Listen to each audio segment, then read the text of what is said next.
नमस्कार. केश गळती व्हिडिओ सीरीजमधील हा 5वा व्हिडिओ आहे. मागच्या व्हिडिओमध्ये आपण आधुनिक चिकित्सा पद्धतीद्वारे उपाय बघितले होते. या व्हिडिओमध्ये आपण आयुर्वेदीय चिकित्सा पद्धतीने उपाय बघणार आहोत. दोन कंडिशन्स असतात बघा, खालित्य आणि पालित्य. खालित्य खाली गळणे, केस गळणे. पालित्य पांढरे होणे, केस पांढरे होणे. इथून पुढे मी आयुर्वेदातील जेही उपाय सांगणार आहे ते या दोन्हीही कंडिशनवर परिणामकारक आहेत. पहिला उपाय आहे नस्य. अणुतेलाचं नस्य, ब्राह्मी सिद्ध घृताचं नस्य घेणे.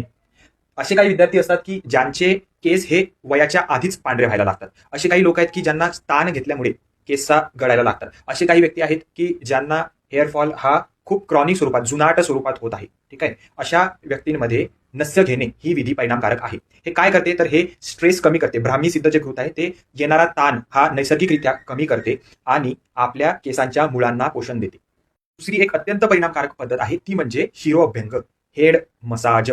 ठीक आहे. परंतु कशाने? ब्राह्मी सिद्ध, आमला सिद्ध, माकाचं तेल भृंगराज सिद्ध. ठीक आहे. किंवा आपलं यांना आपण सिद्ध करतो नारळाच्या तेलामध्ये किंवा तीळ तेलामध्ये.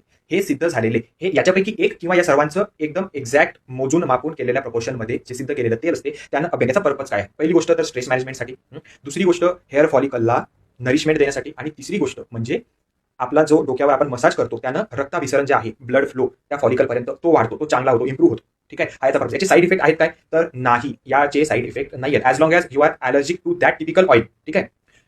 आपल्या नर्वस सिस्टीमला जर डीपली नरिश करायचं असेल, स्ट्रेस रिलेटेड हेअरफॉल होत असेल, निद्रानाश होत असेल, ठीक आहे, डोळ्यांची आग, डोकं नेहमीच दुखत राहत असेल, अशा ठिकाणी आपण एक अजून उपाय करतो तो म्हणजे शिरोधारा. ठीक आहे. यामध्ये आपण काय करतो की एक संतत धार आपल्या कपाळावर चालू राहते, दुधाची किंवा ताकाची. एक पूर्ण प्रोसेस आहे शिरोधारा. ओके.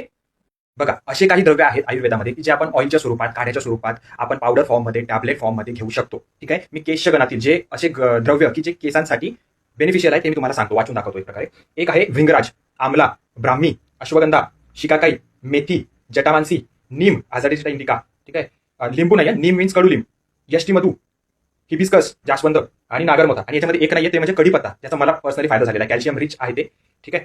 आता एक कन्सेप्ट आहे डर्मा रोलर. 0.5 mm चे टायटॅनियमच्या निडल्स घेऊन आपण डर्मा रोलर फिरवतो केसांमधून, इथून चालले दाढीवरून फिरवतो इकडे. तो जो कन्सेप्ट आहे हा आयुर्वेदामध्ये खूप वर्षाआधी विद्ध कर्म म्हणून असते. कर्म आहे एक प्रकारचं, ऍक्शन घ्यावी लागते. विद्ध कर्माच्या सिटिंग्स असतात. ठीक आहे. अँड्रोजेनिक ॲलोपेशियासाठी याचा फार चांगला वापर होतो.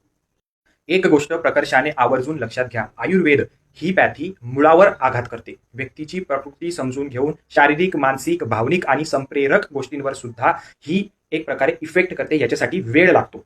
ही गोष्ट स्लो आहे बट सस्टेनेबल आहे. जादूची कांडी फिरवल्यासारखं नाही आहे. ही गोष्ट आपण कृपया लक्षात घ्या, याच्यासाठी वेळ लागतो. एवढ्या सगळ्या गोष्टी सोडून जर तुम्ही कोणती आयुर्वेदिक चिकित्सा करत असणार ज्याबद्दल मी माहिती दिली नाही तर मला नक्की सांगा. पुढच्या व्हिडिओमध्ये आपण अन्य पॅथींचा विचार करूया. आपले खूप खूप आभार.